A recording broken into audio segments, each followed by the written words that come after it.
Magandang gabi po sa inyong lahat. Purihin po ang ating Panginoon at sa gabi pong ito ay muli tayong mag-aaral ng kanyang mga salita. Ipagpapatuloy po natin ang ating pag-aaral po sa 2 Peter chapter 1, verse 5 hanggang verse 11 po. Ito po ang salita ng ating Panginoong Diyos. Dahil dito, sikapin ninyong idagdag sa inyong pananampalataya ang kabutihan sa inyong kabutihan, ang kaalaman sa inyong kaalaman, ang pagpipigil sa sarili sa inyong pagpipigil sa sarili, ang katatagan sa inyong katatagan, ang pagiging makadiyos sa inyong pagiging makadiyos, ang pagmamalasakit sa kapatid at sa inyong pagmamalasakit ang pag-ibig. Kung ang mga katangiang ito ay taglay ninyo at pinagyayaman, ang inyong pagkakilala sa Panginoong Kristo ay hindi mawawala ng kabuluhan at kapakinabangan. Ngunit kung wala sa inyo ang mga ito, kayo ay parang bulag at hindi nakakita at nakalimot na nalilista kayo sa inyong mga kasalanan.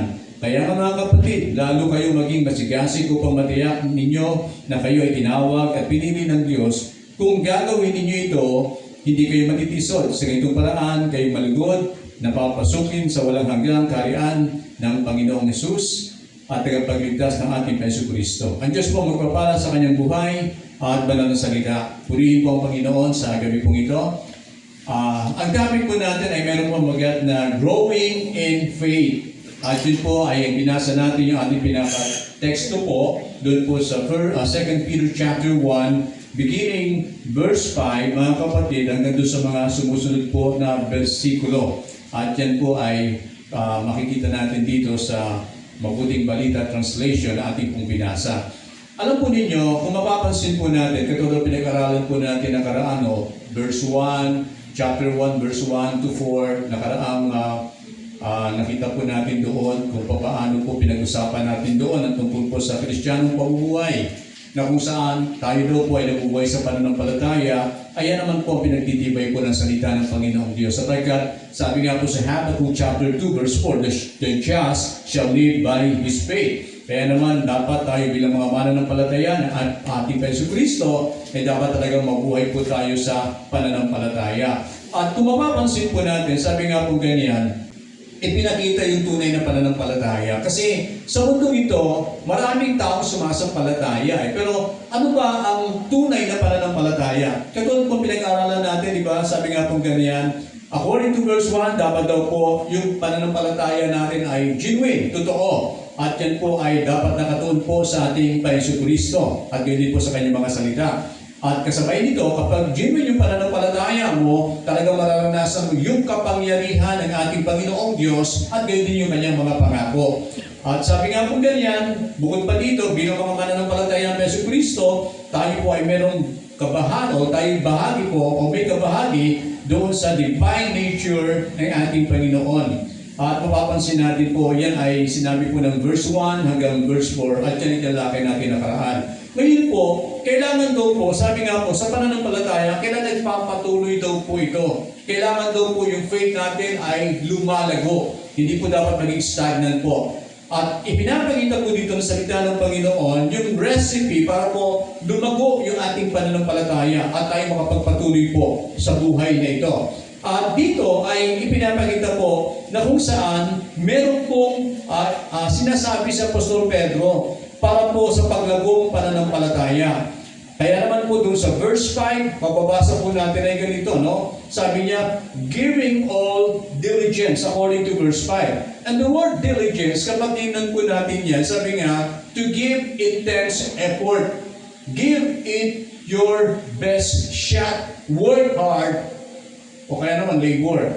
So sa madaling sabi, talagang sa translation po, makikita natin yan talagang kailangan nyo yung pagsusumigasig mo, nandiyan yung pagsisikap mo, okay? Nandiyan yung sipag mo, itodo mo na, ibigay mo na ang lahat ng ito. Sapagkat kung papansinin po natin ang salitang ito ay ginamit ng Apostol Pedro para po sabihin daw po na lumago ang ating pananampalataya. Gawin lahat ang magagawa natin, yung pagsisikap natin, okay? Yung sipag natin, gawin natin ang lahat upang sa ganoon ay magkaroon tayo ng paglagong pananampalataya. Manisabi, kailangan trabahuhin natin ang lahat ng ito. Kaya sabi niya ganyan, giving all diligence, add to your faith. Idagdag daw po natin sa ating pananampalataya. At yung word na add, Kasi kung papansinin natin, medyo 3 letters lamang po yan, pero malalim ang kahulugan niya. The word it means an overflowing abundance. Ibig sabihin, sumasagana, abundance of supply. Kasi yun naman dalaw po talagang kailangan ng pananampalataya. Matustusan natin yung ating pananampalataya. At sabi nga po, in the Greek, sabi ganyan, add to your faith, ay sinabi ganyan, yan ay isang uri ng utos. At yan ay mayroong dala, it carries with it note of urgency. So madaling sabi, talaga namang kailangan natin, kasi napaka-importante po dito mga kapatid Kaya agaran dapat gawin natin agad ito. Hindi dapat natin patantalain ito sa buhay natin kasi talagang ang pinag-usapan dito yung ating pananampalataya sa harapan ng ating Panginoong Diyos. Kaya napakahalaga nito. Kaya gawin natin ang lahat ng ating magagawa, trabahuhin natin ito, at kailangan daw po madali ang gawin ito sapagkat nais ng Panginoong Diyos talaga na tayo ay bilang mga Kristiyano ay lumago sa ating pananampalataya habang tayo po ay nanirahan po sa mundo po ito. Now, merong ipinakita po sa salita ng ating Panginoong Diyos. Sabi nga po, meron sinasabing 7 character qualities, no? Idadagdag daw po natin ito sa ating pananampalataya para daw po tayo lumago. Okay? At ang una po dyan, ipinakita yung salitang, according to verse 5, sa English translation po, ginamit niya yung word of virtue.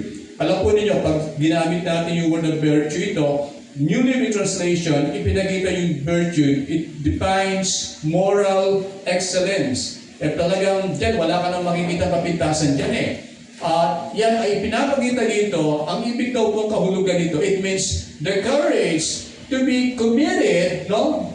Meron pa ka talaga, to live a holy life, separated, iniwalay, sanctified life, in a hostile, corrupt, dark world. Kasi po, kung mapapansin natin, iba ang sistema, iba ang takbo ng mundong ito. Kaya naman po tayo mga tinawag ng ating Panginoon ay dapat lang makita yung sinasabing sa ibang translation, kabutihang asal, sa ibang translation, kabanalan, okay? Yung moral excellence na yan, no? Na kung saan makapabuhay tayo ng may kabanalan, hiwalay, no? At ako, ng buhay natin ito ay talagang makikitaan na siya ay dinalisay ng ating Panginoong Diyos. Sa kabila na ang mundong ito ay nakikita natin na kung saan namumuhay po maraming mga tao sa kasamaan. Kaya naman po, mapapansin natin sa 1 Peter chapter 1, verse 14 to 16. Sinabi kong ganyan, in the past, you did not have the understanding you have now. So pinag-usapan dito yung dating buhay po noon na kung saan daw po ay namumuhay sila, sabi nga po ganyan, doon sa makamundong o kasamaan na ginagawa po ng wala pa kay Kristo Jesus. Kaya nga po sabi ganyan, walang kaunawaan, so you did the evil things you wanted to do. No? But now, so ibig sabihin, it was addressed ngayon sa mga Kristiyano, dahil kayo ngayon ay na kay Kristo na, now you are children of God, so you should obey Him and not live the way you did before.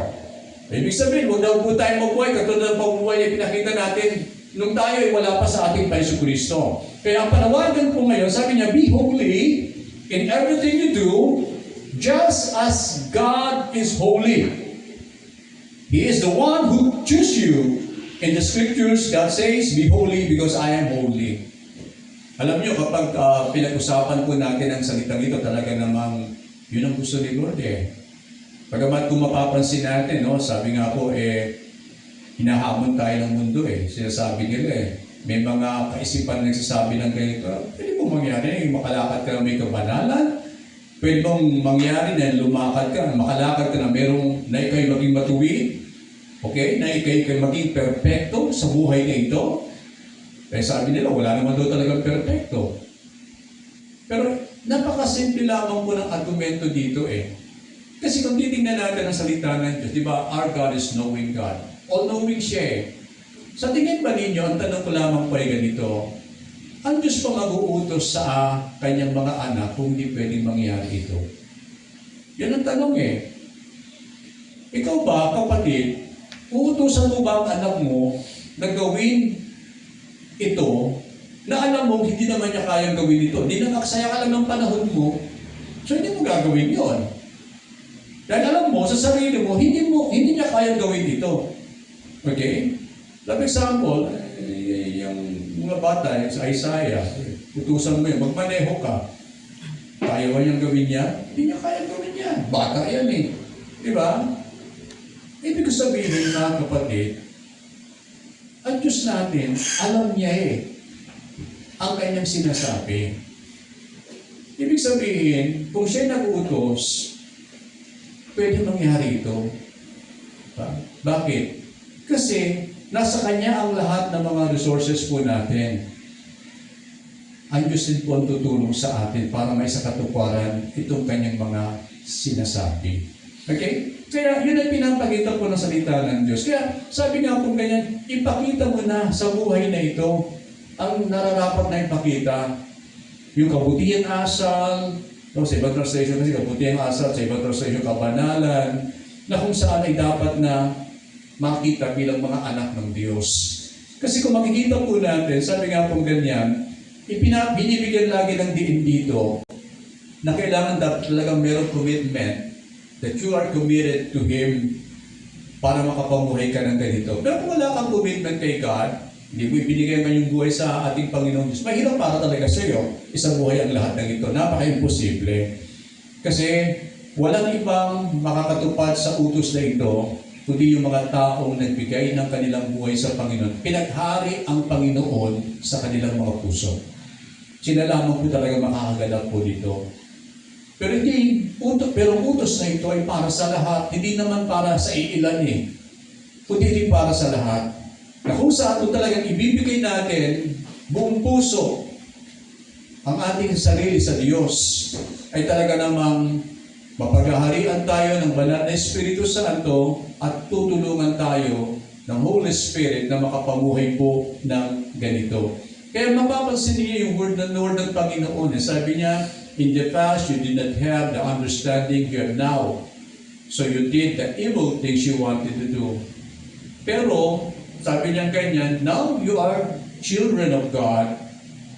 Sabi niya ganyan, so you should obey Him and not live in the way you did before. Be holy in everything you do.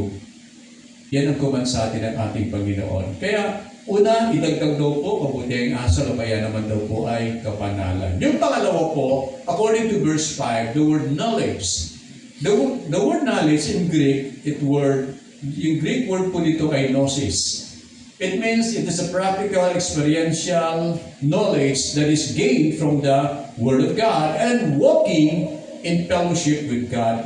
Kasi kung mapapansin po natin mga kapatid, yung knowledge daw po nito, mga kapatid, ay matatamo natin mula sa salita ng Panginoon at sa pamamagitan ng paglakad natin na kasama natin ang Panginoon. Okay?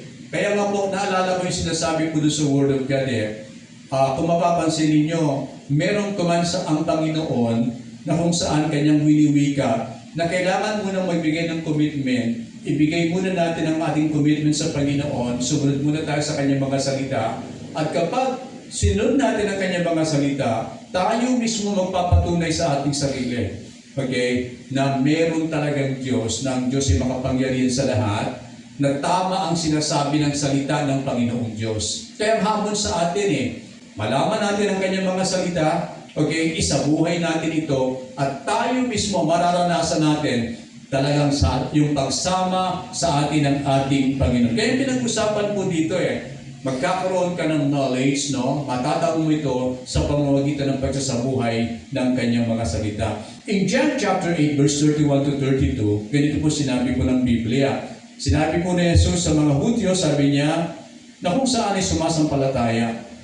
Sabi niya, if you abide in my words, the word abide, in my words, continually, according to Amplified Version, obeying my teaching. Ibig sabihin, walang humpay. Patuloy na sumusunod sa mga aral ng ating Panginoon and living in accordance with them. Ibig sabihin, isinasabuhay mo kung ano yung sinasabi ng salita ng Diyos.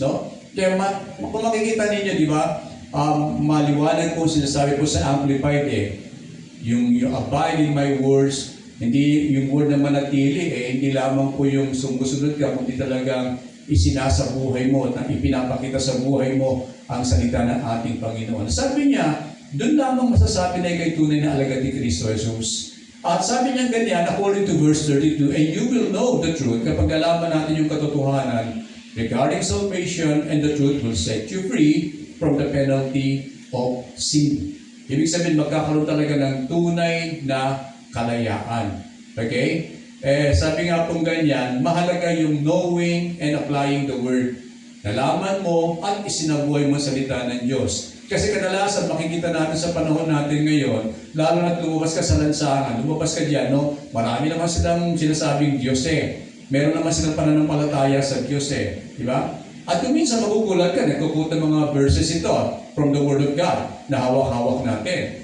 Pero ang problema, makikita mo yung buhay nila, namumuhay sa kadiliman, bilanggo ng kasalanan, bilanggo ng mga vices, at hindi mo kakitaan na kung saan talagang isinasabuhay ang salita ni Kristo.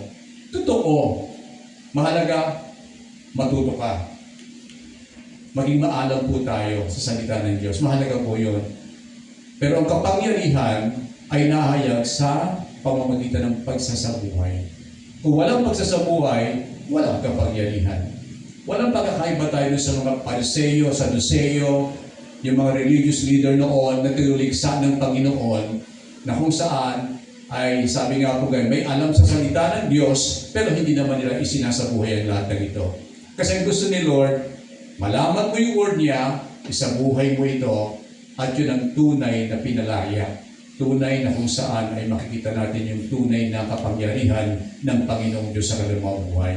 Kaya naman in Colossians chapter 1 verse 9 to 10, itong pamanhikan po ni Apostol Pablo ano po yung kanyang prayer request kay Lord? Sabi niya, for this reason we also since the day we heard it. Kasi nalaman niya tungkol sa faith ng mga taga-Colossus. Sabi niya, do not cease to pray for you.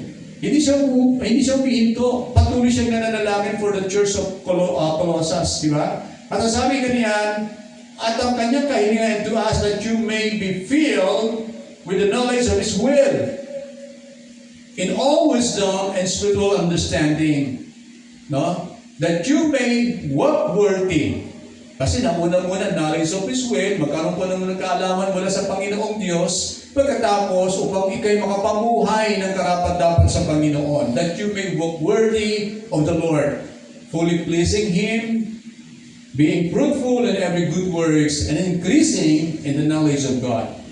Kaya na ipa-prayer request po ni Paul sa Panginoon para sa mga kapatiran po sa Colossus. Kaya yan ay napakahalaga po. Talaga kailangan magkaroon tayo talaga ng kaalaman mula sa harapan ng ating Panginoong Diyos. At yan ay pinapakita, binibigyan din ng salita ng Panginoon. Okay? Number 2 is knowledge. Number 3 is self-control or temperance. The word self-control, it is the inner power to control a person's desires and cravings. No? Alam ba ninyo, self-control is one of the fruit of the Holy Spirit.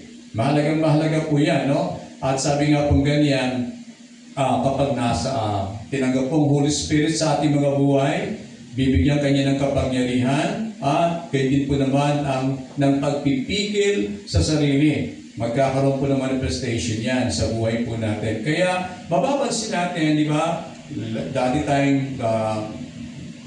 tayong gumagawa ng hindi tama. Dati yun malaya tayong ginagawa natin ito. Pero dahil tayo sa Panginoon, kukontrolin natin yung ating sarili na huwag nang gumawa ng mali. Dati tayo gumagawa ng mali pala nang wala pa tayo kay Lord. Pero ngayon tayo na kay Lord na, kailangan tama ang gawin natin at hindi na mali. Dati may vices, di ba? Wala kay Lord. Pero ngayon na kay Lord na, pipigilin ngayon natin ang ating mga sarili na umiwas na sa mga bisyo. Okay? Yung mga masasamang ugali na wala pa tayo sa Panginoon, talaga naman pinapraan lahat. Talaga nakikita sa atin yan sa buhay natin. Nakasanayan na po natin ang lahat ng ito. Pero ngayon na kay Lord na tayo, pigilin natin ang ating mga sarili. Upang sa ganoon po, mga kapatid, ay sabi nga pong ganyan, ay makapamuhay tayo ng basto o tama sa harapan ng ating Panginoong Diyos. Now, take note, in Proverbs chapter 25, verse 28, sabi ganyan, people, sabi niya ganyan, di ba, who cannot control themselves. Sabi, tutulad daw po yung mga taong walang pagpipigil sa kanilang sarili, hindi na kaya pigilan kanilang sarili. like cities without wall to protect them. Sa Tagalog, para silang mga lungsod na walang tanggulan, madaling masakop daw po ng kaaway. Okay? So ganun po ang illustration na isang tao walang pagpipigil po sa kanyang sarili. Madali tayong masakop ng diablo at paglalaroan ng diablo ang buhay po natin. Kaya dapat po magkaroon tayo ng pagpipigil sa sarili. At sabi nga po ganyan, according to Galatians chapter 5 verse 16, sabi ni Paul, sabi niya ganyan, Apostle Pablo, walk in the Spirit and you shall not fulfill the lust of the flesh. Kailangan daw po talaga mapuspos tayo ng Espiritu Santo. Kailangan lumakad tayo ayon sa banal na Espiritu Santo upang hindi sa katuparan yung pita ng laman sa ating buhay. Okay? At yan ay binibigyan din po ng salita ng Diyos. Kaya mahalaga yung pagpipigil po sa sarili, mga kapatid. Kasi kung hindi natin kayang pigilan natin mga sarili, at sabi nga po ganyan, ang mangyayari sa atin ay babalik tayo sa luma nating buhay. Ngayon tayong Kristiyano na, matuto tayong tumanggi sa mga hindi tama, di ba? Naalala ko tawag dito yung, meron akong kapatid na dati may vices siya, manginginom Alam nga ninyo, isa sa mga problema niya, kaya napadali yung buhay niya, kasi talaga sinabi lang, dahil nakakainom niya, nabutas na yung kanyang bituka, nagkasakit, at dumating sa punto na talagang pinagbawalan na siya ng doktor, huwag ka na uminom kasi butas ng bituka. Kaya hindi pa rin tumigil, inom pa rin ng unim. At hindi niya matanggihan yung kanyang mga kaibigan, yung kanyang mga tabarkats, na tuwing inaalok siya, tagay muna, then inom. At yun ang naging dahilan kung bakit umiksi yung kanyang buhay sa mundo po ito. Kaya tayo bilang mga Kristiyano, tanggihan natin ang lahat ng uri ng masama. Matuto tayong tumanggi. Kasi habang inaayunan natin yung masamang ginagawa ng kapwa natin, alam mo ninyo, hindi lamang natin sila kinukonsinti, kundi tayo din ay mapapahamak. Kaya matuto po tayong sundin ang salita ng Diyos, lumakad tayo ayon sa kalooban ng Diyos, ayon sa banal na Espiritu Santo, upang hindi maghari at mangyari ang pita ng laban sa ating mga buhay. Number 4 is patience, pasensya. At kung mapapansin natin, patience is actually perseverance, At yan ay pinakita po ng salita ng Diyos. Perseverance or steadfast endurance. Yung word of patience literally means abiding under pressure. Okay? Nandun yung kanyang pasensya, pagkatyaga, at hindi basta-basta sumusuko na kahit na anong kahirapan, kabigatan na dumarating po sa kanyang buhay. May mga pressures, pero mapapansin po natin, nandun yung kanyang pasensya, nandun yung kanyang pagtsatsaga, mga kapatid. Kaya yan ay binibigyan din po ng salita ng ating Panginoong Diyos sapagkat kung mapapansin po natin, hindi maiwasan yung trials Hindi maiwasan yung trouble. Hindi maiwasan yung mga sinasabing tentasyon sa buhay, difficulties, kahirapan, or hardship. Dalagang nangyayari at nangyayari ito sa lahat ng mga mananampalataya. At kung makikita po natin, ika nga ay pangkaraniwan na itong senaryo sa mga anak ng Diyos. Lalo na kung ikaw ay naglilingkod po sa ating Panginoong Diyos. Now, how do you have patience? Paano kaya magkakaroon ng pasensya isang tao?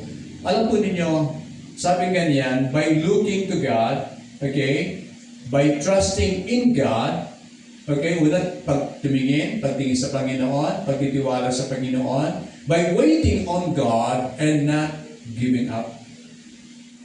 Kasi pag talagang ibinaling mo ang iyong paningin sa iba, hindi sa Diyos, susuko ka talaga sa problema.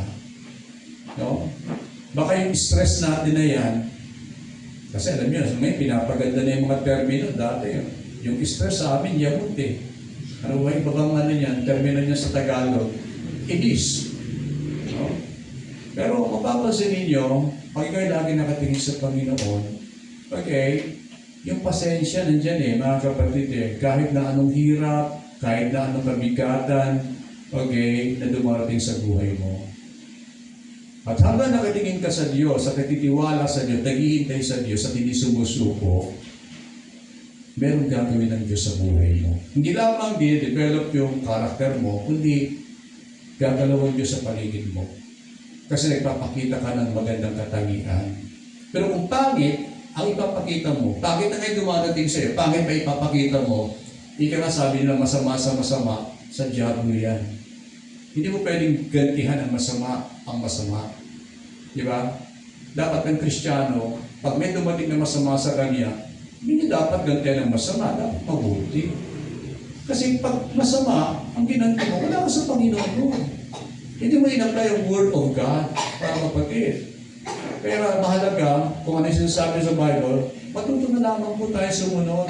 Huwag na natin questionin yung salita ng Panginoon. Sumunod na lamang po tayo sa Kanya. Now, in 2 Corinthians, sabi ganyan, 12:12, the signs that indicate a genuine apostles. Okay, tanong ganito, ikaw ba'y tunay na mananampalataya? Genuine ka ba? Merong tanda. Anong tanda daw po? Sabi ganyan, yung apostles will perform among you fully and most patiently. Bukod pa dyan yung signs and wonders and miracles. Kasi lagi tayo nakatingin doon sa signs, wonders, and miracles na ginagawa ng apostles sa kapagyanan ng Panginoon Diyos. Pero meron silang katangian na pinapakita. Ano sabi ko sa salita ng Diyos, nandun yung kanilang pasensya, nandun yung kanilang pagtsatsaga. Kasi makikita nyo, grabe din po yung nangyayari po sa kanila eh. Maraming pagsubok, hardship, kahirapan. Pero isang tanda na unang makikita nyo sa kanila yung kanilang pagtsatsaga. Kaya hindi sila sumusuko. At sabi ganyan in Romans chapter 12 verse 12, be happy because of the hope you have. Happy ba kayo? Dahil happy tayo, di ba mga kapatid? Dahil meron tayong inaasahan eh. Okay? Tapos sabi niya, be patient when you have troubles. Pray all the time. Nakapasok po dyan, ha? Kailangan daw po yung pagtsatsaga, pasensya. Kung meron mga troubles na dumating sa atin, merong problems, merong trials, tribulation, etc. Dapat maging pasensyoso po tayo sapagkat yan ang ibig po ng ating Panginoon. And according to Luke chapter 21 verse 19, sabi sa Amplified Version, by your patience, endurance, empowered by the Holy Spirit, kasi one of the fruit of the Holy Spirit is patience, no? You will gain your souls, no? Sabi ganyan, sa Tagalog, sa inyong pagtitiis, may pagwawagi ninyo ang inyong mga kaluluwa. At kaya mahalaga na tayo po ay dapat na mayroong patience po. Panglima, okay, idagdag sa pananampalataya, ang pagiging makadiyos or godliness. The word godliness simply means godlikeness or to be like God. The Bible defines godliness as living a life devoted to God. So hindi natin pinag-usapan dito yung natural attributes sa God is omniscient, omnipotent, omnipresent, okay? Immutable, unchangeable, and eternal. Wala tayo nun. At hindi natin kayang gayahin po yun mga kapatid. Pero merong moral attributes ng Panginoon na kung saan po ay ibinabahagi niya sa kanyang mga anak. God is love. Dapat nandun po tayo.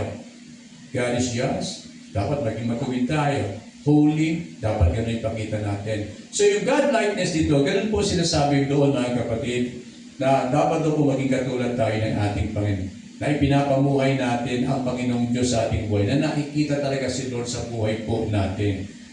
Makapamuhay tayo ng isang maka-Diyos na pamumuhay. Kaya nga po, according to 1 Timothy chapter 4, verse 7 to 8, sabi ganyan, okay, training for godliness. Train yourself for godliness. Sanayin daw po natin sarili makapamuhay po ng ganito. Kasi mahabang panahon tayo nakapamuhay ng ganito eh. Tapos yan, naging born again ka na, at sanayin mo, unti-untihan yung sarili. Hanggang sa dumating yung punto na sanay ka ng gawin ito. No, huwag mong kakaligtaan. Para bang yung yung, di ba, gusto mong lumakas ang katawan mo, kailangan mag-exercise, di ba? So, pag nag-exercise ka, tinutubuan kami ng muscles. Lumalakas ang resistensya mo, di ba? May nangyayari sa buhay mo, nagiging healthy pa ang katawan mo. So, may pakinabang sa mga bagay na pagtitrain sa katawan, pero higit man may pakinabang daw po sa pagtitrain sa makadiyos sa pamumuhay. Bakit? Kasi merong nakalaang pangako po sa atin. Promise for the present life and also for the life to come. Hindi lamang sa buhay nito, maging sa buhay na darating. Okay? 2 Peter chapter 1 verse 3, katulad binasa natin kanina, all you need for life. Ang kailangan lamang daw po sa buhay natin ay yung sinasabing makadiyos sa pamumuhay. His divine power is giving us everything we need for a godly life. Lahat ibinigay sa atin ng Diyos para makapamuhay po tayo ng ganito. So walang kulang mga kapatid. Lahat ibinigay sa atin ni God para makapamuhay po tayo. Wala rin tayo may dadahilan. Okay? So, Titus chapter 2 verse 11 to 12, sabi nga ng Biblia, kailangan daw po i-renounce natin, itakwil natin ang lahat ng mga ungodliness, di makadiyos na pamumuhay sa ating mga buhay. Kaya sabi po doon sa Bible, di ba? For the grace of God has appeared that offers salvation to all people. Anong itinuturo po ng biyaya ng Diyos? Tanong, it teaches us to say no to ungodliness and worldly passions and to live self-control. Kaya kung mapapansin ninyo, di ba, merong negative at positive eh. Ano itinuturo daw po ng biyaya ng Diyos? To say no to ungodliness, negative. Worldly passion. Tapos, positive, to live self-control, upright, and godly lives in this present age. Kaya, i-renounce natin yung mga lahat ng ungodliness at mamuhay po tayo na may godliness sa harapan ng Panginoon. Number 6, brotherly kindness, according to verse 7. The word brotherly kindness is the word phileo. Okay? Kasi maraming klase po ng pag-ibig, diba? Pero pinutukoy dito yung phileo. This love means brotherly love. It is a fellowship of the brothers, a love of the brotherhood. Kaya dapat daw po i-demonstrate natin ito, yung pag-ibig natin sa ating mga kapatid sa pananampalataya. Okay? At sabi nga po ganyan, according doon sa Romans chapter 12 verse 10, ipinakita po diyan na maging magiliwin tayo sa isa't isa, no? Tulad ng pag-ibig ninyo sa mga kapatid, igalang ninyo ang isa't isa na higit pa sa inyong sarili. So sa pamamagitan nito mga kapatid, ay may sasakatuparan po natin yung utos po ng ating Panginoong Jesucristo. Kaya yan ay pinapakita po ng Word of God mga kapatid. Kaya alam mo yung kung bakit mahalaga na tayo dumadago sa gawain ng Panginoon. Okay? Kasi di ba merong command doon sa Hebrew chapter 10 verse 25, di ba? Huwag niyong kakaligtaan ang Panginoon sa mga pagtitipon. Bakit kaya? Mahalaga ang pagtitipon. Kasi para magkaroon tayo ng fellowship sa isa't isa. Okay? Makausap natin ang isa't isa. Hindi mo na magagawa yan sa pamamagitan ng online na panonood. Kadalasan yung nasanay sa online. Di ba? Sino ang fellowship mo sa online? Makakausap mo pa mga kapatid doon. Gusto nila magkita-kita tayo. Magkaroon tayo ng fellowship. Magkamustahan tayo. No? At sabi nga pong ganyan, minsan may mga kapatid tayo, hindi natin may iwasan, may problema, may pasanin. At kapag nakita natin, nakausap natin, minsan may mga pangyayari, dinudulog sa atin yung kanilang mga suliranin, mga pasanin, at nakapag-minister tayo sa kanila. Kasi yun pinapakita dito ng fellowship eh. Kaya makapag-minister tayo sa isa, magpalakasan, di ba? Yan ang ibig po ng ating Panginoong Diyos. Kaya sabi nga po, brotherly kindness, ay kailangan ipakita natin ito sa harapan ng ating Panginoong Diyos at sa ating kapwa. Kasi nakapaloob dyan ang isa sa mga utos po ng ating Panginoon. At kung gagawin natin ito, isa sa katuparan po natin utos ng Panginoon. Yung pang-pito, sinasabi ganyan, love. Pero ginamit naman dito, hindi phileo. Ang ginamit dito ay agape. No? Agape is an ancient Greek word for the highest, unconditional, sacrificial, most selfless form of love. Okay? It's a love not only for the brethren, but it's also a love for all mankind, even for your enemies. Pumasok tayo sa huli. Mahirap bang mahalin ng kaaway? Mahirap, di ba? Sa totoo lang, kaaway mo eh. Na tuwing makikita mo kumukulo ang dugo mo. Di ba? Nangyayari yun eh, di ba? Tuwing makikita mo, naiinis ka. Tapos sabi ni Lord, mamahalin ko yung kaaway ko. Alam niyo, sa totoo lang, kung titingnan natin yung ehemplo yung ginawa ni Jesucristo, di ba? sa krus ng Kalbaryo, isang magandang halimbawa yun na pinakita po sa atin na sinaktan siya, pinako siya, pero sa kabila ng lahat ng ito, ang kanyang panalangin, Ama, patawarin mo po sila, hindi nila nalalaman ang kanilang ginagawa. Ibig sabihin na yung kanyang concern, malasakit sa mga tao, at hindi niya ibig ng tao talaga ay magpatuloy sa ganung uri ng attitude. Gusto niya talaga mabago ang tao. Gusto niya masagip talaga ang tao sa ganung uri po ng attitude. Kaya kung makikita natin, one of the greatest commandment ng ating Panginoon is mahalin mo ang Diyos at mahalin mo din yung kapwa. Kung pwede nga, higit pa sa iyong sarili. Sapagkat yan ay pinag-uutos po ng ating Panginoon. Alam ba niyo yung itong character po nitong pag-ibig na ito ay matatagpuan po sa 1 Corinthians chapter 13 verse 4 to 7. Nasabi ganyan, ang pag-ibig po ito sa Tagalog, matyaga, magandang loob, hindi maiingitin, hindi mayabang, hindi mapagmataas man, hindi magaspang ang pag-ugali, hindi makasarili, hindi magagalitin o mapagtanim ang sama ng loob sa kapwa. Hindi ito natutuwa sa masama. Sa halip, nagagalak sa katotohanan, ang pag-ibig ay matiis, mapagtiwala, puno ng pag-asa at nagtsatsaga hanggang wakas. Yang katangiang yan ay pinakita ng ating Panginoong Jesucristo. Kaya nga po, merong hamon sa atin ang Panginoon na kung saan maging katulad po natin siya. Okay? Ganyan si Apostol Pablo, sabi niya, follow me as I follow Christ. Kaya dapat sundin natin ito, ipakita natin ito sa ating mga buhay. First John chapter 4 verse 7, sabi niya, mga minamahal, mag-ibigan tayo sapagkat mula sa Diyos ang pag-ibig. Ang bawat umiibig daw po ay anak ng Diyos at kumikilala sa Diyos. Romans chapter 5 verse 5, hindi tayo binibigo ng pag-asang ito sapagkat ang pag-ibig ng Diyos ay ibinuhos na sa ating mga puso. Meron ba tayo may dadahilan? Wala. Bakit? Ibinigay na ng Diyos sa ating puso ang pag-ibig na ito sa pamamagitan ng kapangyarihan ng banal na Espiritu Santo na ipinagkaloob po sa atin. Kaya hindi mo pwede sabihin wala ka nito Meron ka nito. Itinanim ito sa ating puso. Kasabay ng pananampalataya na itinanim po sa atin. At habang nasa puso po natin dapat pagyabungin po natin ito. Mag-grow po tayo dito sa pag-ibig na ito. Sanayin natin ang ating mga sarili na makita ang pag-ibig na ito sapagkat ito ang nais na makita ng ating Panginoong Diyos. In Romans chapter 13 verse 8, sabi niya, huwag kayong magkaroon ng sagutin kanino man, maliban na kayong magmahalan sa isa't isa. Sapagkat nagmamahal sa kanyang kapwa ay nakatupad na sa kautusan. Ano pong idadagdag sa pananampalataya? Idagdag po natin ang pitong ito. At kapag idinagdag po natin ang pitong ito, mga kapatid, itong mga katangiang ito na ipinapakita po ng Word of God, ay sabi nga pong ganyan, ay talagang ang buhay natin ito ay mapagpapalang lubos ng ating Panginoong Jesucristo. Tayo po'y manalangin. Panginoong Diyos, kami po'y nagpupuri sa gabing ito. Maraming pong salamat sa pagtuturo po ninyo at sa mga salita mo, Panginoon, na binahagi po sa amin na nagmumula sa iyong banal na salita. Dalangin po namin, O Diyos, na ang aming pananampalataya, Lord, ay kakitaan ng pagyabong o paglago.